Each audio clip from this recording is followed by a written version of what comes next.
Assalamualaikum warahmatullahi wabarakatuh. Ikhwan fillah, pada kesempatan kali ini saya akan membicarakan tentang sikap seorang muslim dalam menghadapi ujian dan cobaan. Sebagai seorang muslim, kita meyakini bahwa hidup kita ini ada yang mengatur, itulah zat Allah Subhanahu wa ta'ala. Sebagaimana Allah jelaskan bahwa kehidupan kita ini tidak terlepas dari ujian dan cobaan. Ujian dan cobaan itu datangnya dari Allah Subhanahu wa ta'ala. Maka sebagai seorang muslim, konsekuensinya adalah harus siap menerima ujian dan cobaan dalam kehidupan ini. Hal itu tertuang di dalam Al-Quran, sebagaimana Allah jelaskan, ahasiban nasu an yutsraku an yaqulu amanna wa hum la yuftanun. Apakah manusia menduga bahwa dia mengatakan beriman begitu saja sebelum mereka kami uji? Ayat ini menjelaskan kepada kita bahwa ujian dan cobaan itu adalah merupakan sunnatullah, ketetapan dan ketentuan dari Allah Subhanahu wa ta'ala. Lalu, seperti apa ujian dan cobaan diberikan oleh Allah pada setiap seorang muslim? Di dalam Al-Quran, Allah Subhanahu wa ta'ala menjelaskan, walanabluukum bisyarri wal khair fitnah. Kami akan uji kamu dengan bentuk yang tidak kamu senangi dan yang kamu senangi.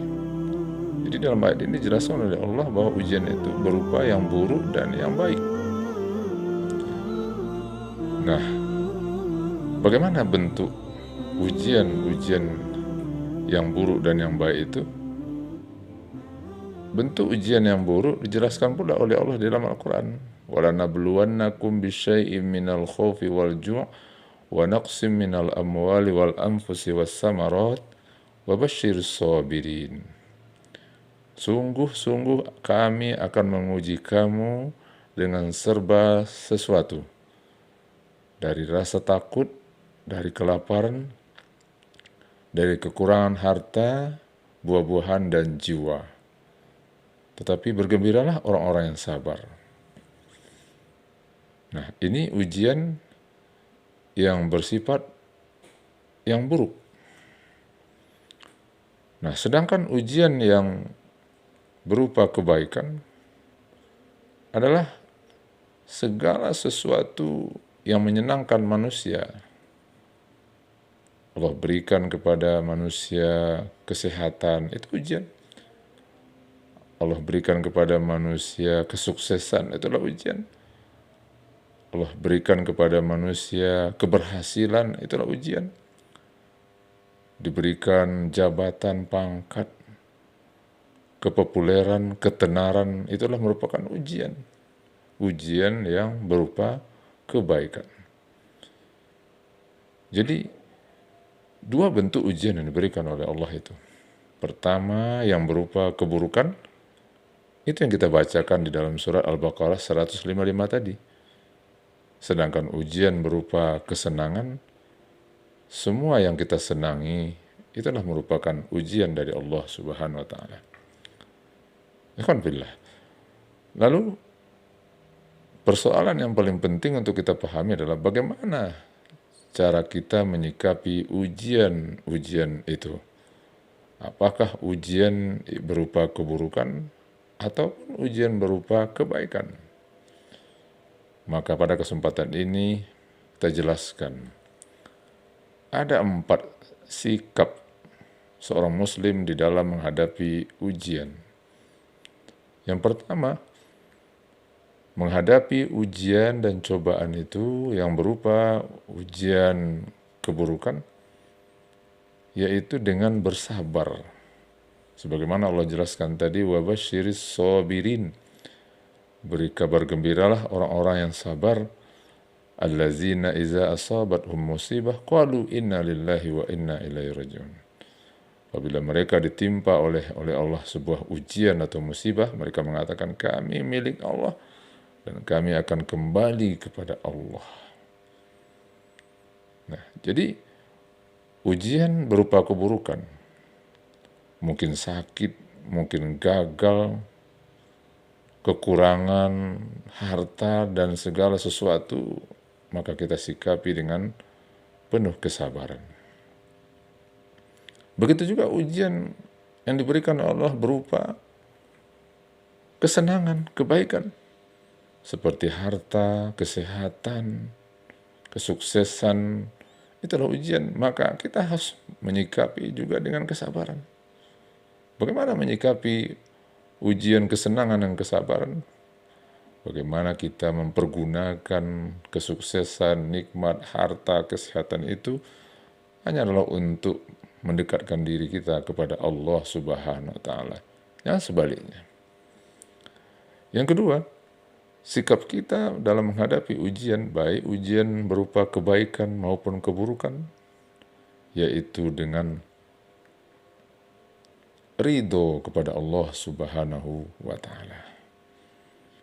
Segala sesuatu yang diberikan oleh Allah berupa keburukan, maka kita hadapi ujian ini dengan ridho. Apa itu ridho? Yaitu menerima dengan lapang dada, menerima dengan suka hati apa yang diberikan oleh Allah kepada kita. Kalau diberikan oleh Allah kepada kita kebaikan, maka kita ridho meskipun sedikit, apalagi banyak.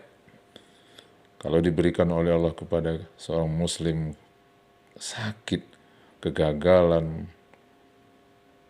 maka harus diterima, dihadapi dengan ridho. Yang ketiga, di dalam menghadapi ujian dan cobaan dari Allah Subhanahu wa Ta'ala, yaitu dengan zikir, dengan tetap selalu mengingat Allah Subhanahu wa Ta'ala. Dengan kita ingat kepada Allah pada saat kita diberi oleh Allah musibah yang berat, kegagalan, kekurangan harta, dan segala macamnya, maka kita tetap ingat kepada Allah. Kenapa? Karena dengan ingat kepada Allah, maka kita akan dibimbing oleh Allah. Tapi manakala kita lupa kepada Allah Subhanahu wa Ta'ala, maka kita akan dijerumuskan oleh syaitan. Sebaliknya, manakala kita diberi oleh Allah ujian berupa kebaikan, kesuksesan, harta yang banyak, kesehatan, dan segala macamnya, tetap ingat kepada Allah Subhanahu wa Ta'ala. Ingat bahwa ini adalah nikmat Allah, yang nikmat ini semuanya adalah untuk menguji kita. Apakah kita akan menjadi hambanya yang bersyukur atau menjadi hambanya yang kufur. Jadi selalu ingat, pada saat kita sedang susah, ingat Allah. Pada saat kita senang, ingat Allah.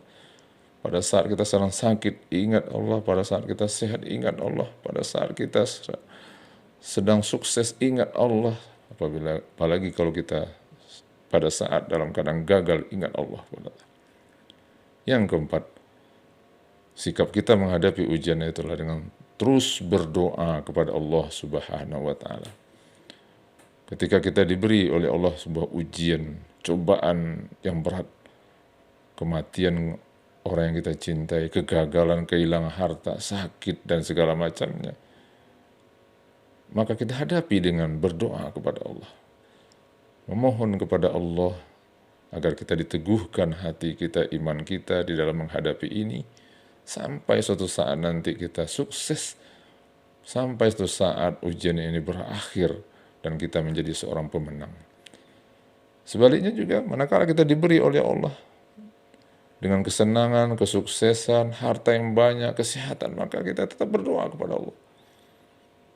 Apa yang kita doakan? Kita mohon kepada Allah semoga nikmat, kesuksesan, keberhasilan, harta ini mendekatkan diri kita kepada Allah, membuat kita menjadi hamba-hamba Allah yang selalu dekat, taat kepada Allah. Jangan sampai harta ini membuat kita jauh dari Allah. Karena apabila seseorang diberikan kesuksesan, banyak harta, semua bisa dilakukannya. Tetapi manakala dia berdoa kepada Allah, semoga kekayaan, kesuksesan, kesehatan itu hendaknya mendekatkan diri dia kepada Allah Subhanahu wa Ta'ala. Semoga kita menjadi hamba-hamba Allah yang sukses di dalam menghadapi ujian dan cobaan dari Allah. Semoga bermanfaat.